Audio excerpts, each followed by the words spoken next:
और इस समय हमारे साथ एक्सक्लूसिवली बात करने के लिए न्यूज मेकर है इमरान मसूद। इमरान मसूद, स्वागत है आपका न्यूज 18 पर। आपने एक स्टेटमेंट दिया जिसमें आपने बोला कि आतंकी डॉक्टर उमर को बताया भटका हुआ नौजवान। क्यों आपने बोला? वो भटका हुआ जवान है, जो डॉक्टर है, जिस देश ने उसको डॉक्टरी की पढ़ाई कराई, वो बम बांधकर उनको उड़ाना चाह रहा है और वो भटका हुआ नौजवान है। कैसे बोला आपने? मुझे एक बात बताइए अमीश भाई, आतंकवादी को और क्या बोलूंगा मैं? और वो आतंकवादी हमारे धर्म का नाम लेकर के शहादत बताने का काम करेगा, वो शहीद कैसे हो सकता है? आतंकवादी को आतंकवादी ही बोलिए ना। हराम है। इमरान मसूद साहब, आप पश्चिमी उत्तर प्रदेश के बड़े नेता हैं, कांग्रेस के मेंबर ऑफ पार्लियामेंट है, लेकिन उसके अलावा पश्चिमी उत्तर प्रदेश के बड़े नेताओं में शुमार होते हैं। आप उनको आतंकवादी बोलिए ना, उनको आप क्यों बोलेंगे कि वो भटका हुआ जवान है, भटका हुआ नौजवान है? आतंकी को आतंकी बोलिए, बोलिए 72 हूरों के पास जाएगा ये। आतंकी का सुनिए मेरी बात, आतंकी से भी ज्यादा कोई खराब शब्द हो ना, मैं उसके लिए वो बोलूंगा, क्योंकि वो इस्लाम की गलत बयान नहीं कर रहा है। मैं आतंकवादी से भी ज्यादा कोई खराब शब्द होगा वो बोलूंगा उसके लिए। और जिस आदमी ने खुदकुशी के नाम के ऊपर अपनी खुदकुशी को शहादत बताने की बात कर रहा है, देखिए इस्लाम के अंदर खुदकुशी हराम है और उसके साथ आप बेगुनाह लोगों को मार रहे हो, तो आप शहादत शहीद कैसे हो गए? नौजवान शहीद का मतलब क्या है? आप भटका हुआ जवान क्यों बोलेंगे उसे? बोलिए आतंकी है, मैं कह रहा हूं ये आतंकी है। सुनिए उसे भटका हुआ जवान बोलकर तो आप कवर फायर दे रहे हैं ना। मैं बिल्कुल कवर फायर नहीं दे रहा हूं। मैं आतंकवाद के लिए एक ही बात कहता हूं कि आतंकवाद के लिए एक ही सजा है, गोली। आतंकवाद का कोई और आतंकवाद का धर्म से वास्ता मतलब नहीं होता है। इसीलिए कह रहा हूं कि वो इस्लाम की शिक्षा उसको है नहीं और वो गलत बयानी कर रहा है और भटके हुए। पर ये तो धर्म के नाम पर ही कर रहे थे ना। देख, मैं भी तो वही कह रहा हूं, जो बात आप कह रहे हो वही मैं कह रहा हूं, उसके बाद भी आप ये बात क्यों कह रहे हो? नहीं, पर आपका तरीका गलत है ना। आपने ये लाइन बोली, देखिए जो सबसे ज्यादा कंट्रोवर्शियल आपकी लाइन है, जो देखिए आप आधी बात दिखाते हो, आधी दिखाते नहीं। तो बोली तो पूरी बात बोली, अभी दिखा देना पूरी बात बोली है। आतंकवाद से सुनिए अमीश जी, आतंकवादी के लिए जो खराब से खराब शब्द आप बताओ, मैं वो बोलूंगा। बताओ क्या बोलना है आतंकवादी के लिए? तो बोलिए, आतंकवादी का कोई धर्म नहीं होता। आतंकी है, बोलिए आप आतंकी। हाँ तो बोल रहा हूं मैं बोल रहा हूं, मैं यही बोल रहा हूं। तो ये मानिए भटका हुआ जवान बताना गलती थी। कोई भी आदमी एक देखिए नहीं भटका, अरे वो भटके हुए तो हैं। अगर वो सही राह पे होते तो ये हरकतें करते क्या? अगर वो सही राह पे होते ये हरकतें करते क्या? कई क्या इस्लाम सिखाता है कि वतन के साथ गद्दारी करो? प्रताड़ित किया जा रहा है, इनके साथ क्या? मुझे नहीं पता। तो देखिए मुझे इतना पता है, जो मुसलमान नेता, मुझे इतना पता है कि इस्लाम के अंदर मुसलमानों के साथ नाइंसाफी हो रही है, इसलिए सब कुछ हो रहा है। क्या वो गलत नहीं है?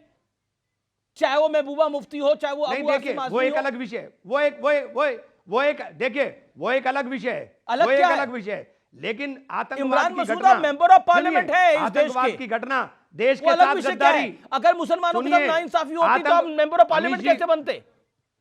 अमीश भाई पूरी बात सुनिए आप। हाँ, पूरी बात सुनिए। हाँ बोलिए। वतन के साथ गद्दारी इस्लाम का हिस्सा नहीं हो सकती। वतन के साथ गद्दारी किसी सूरत में जायज नहीं हो सकती। लेकिन जब कुछ भी शब्द इनका बोलिए, जब महबूबा मुफ्ती जैसे नेता, जब अबू आसिम आज़मी जैसे नेता वो कह रहे हैं नाइंसाफी हो रही है इसलिए सब कुछ हो रहा है, और आप बोल रहे हैं वो अलग विषय है। विषय क्या है इसमें? नाइंसाफी की बात क्या है? देखिए आप खुद मेंबर ऑफ पार्लियामेंट है, मुसलमान है, आपके साथ क्या नाइंसाफी हो रही है? सलमान खान, शाहरुख खान, इतने बड़े बड़े एक्टर हैं, उनके साथ क्या नाइंसाफी हो रही है? नाइंसाफी वाली तो कोई बात ही नहीं है ना अमीश भाई। अब कोई नाइंसाफी समझ ले, कश्मीरी पंडित नाइंसाफी समझते तो बम बांध के कूद पड़ते हर जगह। कश्मीरी पंडित तो से बड़ी नाइंसाफी में किसी के साथ हुई है? अपने घर से निकाल दिए। मेरी बात सुनिए, एक मिनट सुनिए अमीश। अरे अमीश भाई आप सुनते नहीं, आप तो बोलते हैं, सुना भी तो करिए ना। इमरान मसूद जी सुन ही रहा हूं। हाँ मैं कह रहा हूं, वो देखिए वो बिल्कुल अलग विषय है, वो हमारा इंटरनल विषय है। हम अंदर घर के अंदर क्या करेंगे हम सब आपस में हिंदुस्तानी। लेकिन वतन के साथ, दुश्मनों के साथ मिलकर के वतन के साथ गद्दारी करने वाले को किसी सूरत भी जायज नहीं ठहराया जा सकता। इमरान मसूद, मैं आपका बड़ा सम्मान करता हूं, लेकिन जब आप ये बयान दे रहे हैं तो कवर फायर हो रहा है ना। जब आप कह रहे हैं ये भटका हुआ जवान है, जब महबूबा मुफ्ती कह रही है या अबू आसिम आज़मी कह रहा है कि नाइंसाफी हो रही है, पकड़ लिया आपने बोली वो बात मैंने पकड़ी। मैंने तो आपके सम्मान में वो बात को अरे पकड़ा। आप अब पूरा आपने मैंने ये जो आपको मैं बोल रहा हूं ना, मैंने यही पूरा बोला है, मैंने यही पूरा बोला है। बीच में से काट करके एक शब्द उठा लिया तो मैं क्या करूं? नहीं, मैंने तो बोला यही बोला है जो आपने, बोल रहा हूं। पूरे पश्चिमी उत्तर प्रदेश में आपको और फॉलो खुल किया करके जाता है, सुनिए इसलिए आपसे अमीश आपकी भाई, जिम्मेदारी बड़ी है। अमीश भाई, पार्लियामेंट खुल है, करके इसलिए मैंने बोला गांधी परिवार के करीबी है, इसलिए मैंने खुल पूछा के- आपसे सवाल।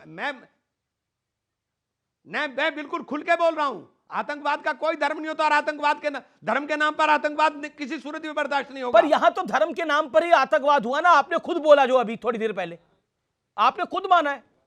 तो और क्या बोल रहा हूं मैं? आप अपने शब्द घुमा फिरा के मेरे मुंह में क्यों डालना चाह रहे हैं? बिल्कुल मैं नहीं भी तो डाल यही रहा, बोल जो रहा हूं जो आप आपने कह बोला रहे हो। वही कोट कर रहा हूं मैं सर। आपने बोला ना, हाँ, तो मैं भी आपने तो यही बोला कह ना रहा ये हूं। धर्म की गलत शिक्षा दे रहा था, आप ही ने बोला ये इस्लाम धर्म की गलत शिक्षा दे रहा था, मैंने तो हाँ, नहीं तो बोला, गलत ये बात आप ही है। ने बोला। जो धर्म के जो देखिए, आपने बोला उसी को देखिए, कोट कर रहा हूं। देखिए जो धर्म के नाम पर, मैं वही कह रहा हूं, शहादत जो है, शहादत का दर्जा बहुत बड़ा होता है इस्लाम के अंदर, और वो अपने आप को शहीद बताए तो वो कैसे शहीद हो गया? तो जिसने लानतें खुद- फेंकिए ना खुदकुशी इसके की ऊपर। हो, वो कैसे इसको शहीद हो भटका गया हुआ जिसने नौजवान बेगुनाह कह लोगों के को मार दिया हो? अगर कोई नौजवान, कैसे अगर हो कोई सकता हिंदू है? या मुसलमान नौजवान अगर ड्रग ले ले तो उसको भटका हुआ नौजवान फिर भी आप कह देंगे, लेकिन इसको कैसे बोलेंगे? इस पर तो लानत मारिए आप। इसको भटका हुआ नौजवान बताकर आप कवर फायर दे रहे हैं। ये संशय जाता है, भारतीय जनता पार्टी भी यही कह रही है कि कवर फायर देने की कोशिश कर रहे हैं इमरान मसूद। हेलो, कट गया क्या भैया? जी, लाइन लगता है डिस्कनेक्ट हो गई है। इमरान मसूद आप हमारे साथ हैं? मैं दोबारा आपको कनेक्ट करता हूं, आप लाइन पे बने रहिए हमारे साथ। इमरान मसूद साहब, आपको मेरी आवाज आ रही है? क्योंकि ये बड़ी बात आप कह रहे हैं। और देखिए, महबूबा मुफ्ती कह रही है लाल किले पर कश्मीर की मुसीबत बोल उठी है। अब इस स्टेटमेंट को आप कैसे देखेंगे? ये स्टेटमेंट क्या है? जी इमरान भाई, आवाज मिल रही है आपको? जी आ रही है जी भाई। जी, इमरान मसूद साहब, पकड़े गए आरोपी डॉक्टरों में से कईयों के संबंध अल फलाह यूनिवर्सिटी से हैं। क्या उस यूनिवर्सिटी की पूरी तरह से जांच होनी चाहिए? क्या प्रमोटर को भी अरेस्ट कर लेना चाहिए, आपको लगता है? क्योंकि अल फलाह यूनिवर्सिटी लगता है गढ़ हो गया है इन सब गलत बातों का। देखिए जिसका भी दोष हो, आतंकवाद के अंदर, मुल्क के साथ गद्दारी के अंदर किसी का भी दोष हो, उसको बख्शा नहीं जाना चाहिए, लेकिन इसकी आड़ में उत्पीड़न ना हो, इतनी सी बात है जी। लेकिन दिल्ली में एक शिक्षण बड़ा संस्थान शिक्षा का घर होता है। शिक्षण संस्थान शिक्षा का घर होता है। बहुत सारे बच्चे वहां शिक्षा ग्रहण कर रहे हैं। अगर वहां कोई संलिप्तता किसी की और उजागर होती है, उनके खिलाफ और कड़ी कार्रवाई होनी चाहिए। लेकिन क्या आपको लगता है कि ये कहीं ना कहीं यहाँ पे पकड़े गए अधिकतर डॉक्टर हैं, क्या आपको लगता नहीं है ये जो व्हाइट कॉलर डॉक्टर्स हैं वो इस तरह के क्राइम, अगर क्राइम क्या इस तरह का टेरर एक्टिविटी में इन्वॉल्व हैं, तो ये सोचने की बात है। हमास जैसा अटैक करने की योजना थी दिल्ली पे। ये जहालत है, ये जहालत है, ये जहालत है। पढ़े लिखे लोग जाहिल हो गए हैं, और जो लोग इसको जस्टिफाई करते हैं जहालत उन पे भी है। जो लोग इसको जस्टिफाई कर रहे हैं जहालत उन पे भी है, चाहे वो अबू आसिम आजमी हो, चाहे वो महबूबा मुफ्ती हो। कर रहा है, क्या कहते हैं आप? हाँ, देखिए किसी सूरत भी इसको जस्टिफाई नहीं किया जा सकता कि आप वतन के साथ गद्दारी कर रहे हैं, बेगुनाह लोगों को मार रहे हैं। बेगुनाह लोगों का कत्ल किसी सूरत में जायज नहीं है। जस्टिफाई कर रहे हैं इस जहालत को, जो इस आतंक को जस्टिफाई कर रहे हैं, वो भी गलत है, जहालतें वो भी गलत है। मैं आपसे सीधा सवाल पूछ रहा हूं ना, बोलिए आप इसको, इसमें क्या हर्ज है? हाँ हाँ हाँ हाँ हाँ 3 बार बोला हमें ना। हाँ, लेकिन जब को जस्टिफाई नहीं किया जा सकता। लेकिन आप क्या कहते हैं, अगर पढ़े लिखे लोग इस प्रोफेशन के अंदर और ऐसे मॉड्यूल के साथ जुड़ रहे हैं, तो इसका मतलब है कि वहाबी सोच कुछ घर कर रही है? आप इसको मानते हैं, एग्री करते हैं? अरे भाई, पता नहीं आप कहां कहां से कौन कौन से शब्द लाते हो मिश भाई। मैं तो सीधा सच्चा आदमी हूं, मुझे सीधी तो सच्ची सच्चे आदमी से सच्चा सवाल पूछ रहा हूं। ये वहाबी सोच तो है, बम बांध के मर जाओ मैं और मार दो, ये वहाबी सोच तो है। नहीं, ये जिहादी सोच तो है। वो इस्लाम देखिए, वो इस्लाम का हिस्सा ही नहीं है। इस्लाम में खुदकुशी हराम है, मुझे इतना समझ में आता है। खुदकुशी हराम है इस्लाम के अंदर। लेकिन इन्हीं लोगों को आप भटका हुआ आपने जवान कह दिया, तो आप अपने शब्द वापस लेते हैं या नहीं लेते? तो या आप अपनी बात पे स्टैंड करते हैं? जो अपने दीन के रास्ते से भटक गया उसे भटका, वही तो कह रहा हूं। आतंकवादी को आतंकवादी से बड़ा कोई शब्द हो वो कहने को तैयार हूं। इन्होंने आतंकवाद की घटना की है, इनके लिए कोई माफी का और कोई नरमी का खाना भी नहीं होना चाहिए। तो भटका, यही तो कह रहा हूं मैं। तो भटका हुआ जवान कहने की आवश्यकता क्या थी? मैं अरे फिर भाई, जो रास्ते आपसे से पूछ रहा हूं भटकेगा, आखिरी बार, जो रास्ते, आप वापस ले लीजिए ना इस शब्द को। आप एक बात आप बताइए, बोलिए ये त्रुटि हुई, क्या चीज? भटका हुआ जवान त्रुटि कहना। हुई यार? जो भटके हुए लोग हैं, भटकावे ही तो कहोगे उन्हें, आतंकवादी हैं ये, जो और भटक फिर आप करके कह रहे आतंकवाद के रास्ते पर जा रहे हैं। और फिर आप कह रहे हैं कि ये सरकार शिक्षा संस्थानों को बर्बाद करना चाहती है। अब अल फलाह यूनिवर्सिटी के कुछ और प्रोफेसर्स के ऊपर, डॉक्टर्स के ऊपर कार्रवाई हो रही है, तो आपको लग रहा है कि सरकार शिक्षा संस्थानों को बर्बाद करना चाहती है? ये क्यों इस बात को जस्टिफाई कर रहे हैं? देखिए मेरी बात सुनिए, सुनिए, मैं ये कह रहा हूं कि इसके अंदर कोई भी संलिप्त हो, उनके साथ किसी सूरत की रियायत नहीं होनी चाहिए। लेकिन शिक्षण संस्थान के अंदर बहुत सारे बच्चे शिक्षा कर रहे हैं।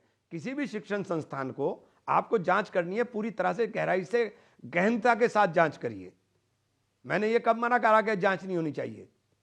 गहनता के साथ जांच करिए। नहीं तो जांच तो कर रही है, तो जांच, अभी तक जांच कंप्लीट नहीं हुई है, आप निष्कर्ष पे पहुंच रहे हैं। अभी तक तो जांच कंप्लीट नहीं हुई है और आप निष्कर्ष तक पहुंच रहे हैं कि ये सरकार शिक्षा संस्थानों को बर्बाद करना चाह रही है। मैं कब क्या, अब अल फलाह यूनिवर्सिटी में इतना बड़ा मॉड्यूल चल रहा था, टेरर मॉड्यूल। एक मिनट, उससे पहले सरकार ने क्या करा वहां पर? अमीश भाई, सुनिए, जौहर यूनिवर्सिटी आजम खां को लेकर के उसको बर्बाद करने का काम नहीं हुआ क्या उत्तर प्रदेश में? ग्लोकल यूनिवर्सिटी सहारनपुर के अंदर इकबाल का नाम लेकर के उसको बर्बाद करने का काम नहीं हुआ क्या? नहीं, अब आप दो मुद्दों को जोड़ रहे हैं। अल फलाह यूनिवर्सिटी में जो कार्रवाई हो रही है उसको और इसको जोड़ रहे हैं। मैंने एक जर्नल बात की, मैंने एक जनरल जर्नल बात कैसे कर सकते हैं टेरर के अंदर? टेरर के अंदर जनरल बात तो हो ही नहीं सकती ना। मेरा ये कहना है मैं कि बार बार कह रहा हूं, इससे शिक्षा, अगर अल फलाह यूनिवर्सिटी पे कार्रवाई होगी तो शिक्षा संस्थान कैसे बर्बाद होंगे? मतलब इसमें मुसलमानों का शिक्षा संस्थान क्या है? वो अल फलाह यूनिवर्सिटी कोई और होती, उसमें भी कार्रवाई होती। तो इसको मुसलमान के साथ जोड़ना ही गलत है ना, धर्म के साथ जोड़ना ही गलत है कार्रवाई को। अरे मैं कब कह रहा हूं, आप ही तो जोड़ रहे हो, ये तो आप जोड़ रहे हो, मैं थोड़ी तो जोड़ रहा हूं यार। आप कह रहे हो अमीश भाई, अरे आपने बोला, मैं तो आपने बोला कि शिक्षा संस्थान, मुसलमानों के शिक्षा संस्थानों को बर्बाद करने का प्रयास हो रहा है, तो आपने बोला। अरे तो ये हो रहा है भाई, तो गलत क्या है इसमें? अभी आप इसको बहस को कहीं के कहीं क्यों लेके जा रहे तो हो? आप ही ने तो बोला। मैंने तो आपको दो उदाहरण भी दे दिए, जॉर्ज यूनिवर्सिटी का दे दिया, ग्लोकल यूनिवर्सिटी का तो दे दिया। अल फलाह यूनिवर्सिटी पे कार्रवाई ठीक है ना? कर दिए। अल फलाह यूनिवर्सिटी पे कार्रवाई ठीक है ना? जिस मौलाना मौलवी ने ये शिक्षा दी वो भी गलत था ना? किसकी? जो पकड़े जा रहे हैं अब। क्या चीज? मैं कहा जिस मौलाना मौलवी ने ये शिक्षा दी वो भी गलत था, जो पकड़े जा रहे हैं। इससे एग्री करेंगे आप इमरान साहब? अरे जो शिक्षा देने वाला वो मौलवी कैसे हो गया भाई? जो आतंकवाद की शिक्षा दे रहा है वो मौलवी कैसे हो गया? तो पकड़ा तो वही गया, उसका इस्लाम से क्या लेना देना है? जो तो पकड़ा आतंकवाद तो की वही शिक्षा गया दे रहा है, है। वो सब कुछ तो इस्लाम के नाम पर ही कर रहा है, पकड़ा तो वही गया ना इमरान भाई। हाँ तो मैं तो अरे तो मैं भी तो गलत कह रहा हूं, जो बात आप कह रहे हो वही मैं कह रहा हूं, फिर आप मेरे मुंह में पता नहीं कौन से अल्फाज डलवाना चाह रहे हो, मुझे नहीं समझ में आ रहा। मतलब अच्छा चलिए बिल्कुल आखिरी सवाल है मेरा, और इसका बिल्कुल साफ गोई से जवाब दीजिएगा। आपको लगता है जो इस पूरे मामले में धार्मिक कार्ड खेलने का या मुसलमान कार्ड खेलने का प्रयास करेगा वो इस देश का गद्दार है, आपको लगता है? और वो इस्लाम का भी गद्दार है जो इस पूरे केस में? देखिए मेरा पूरा हाँ बिल्कुल। देखिए इस्लाम आतंकवाद की शिक्षा नहीं देता, इस्लाम में आतंकवाद की कोई जगह नहीं है, और इस्लाम के नाम के ऊपर अगर कोई आतंकवाद को परोसने का काम कर रहा है उसका हमसे कोई मतलब नहीं है, उसके खिलाफ सख्त से सख्त कार्रवाई होनी चाहिए। और मुल्क के साथ गद्दारी करने वाला मुसलमान नहीं हो सकता। जी बहुत बहुत शुक्रिया आपका हमारे साथ जुड़ने के लिए, इस विषय पर बात करने के लिए और स्पष्टता देने के लिए बहुत बहुत धन्यवाद इमरान मसूद।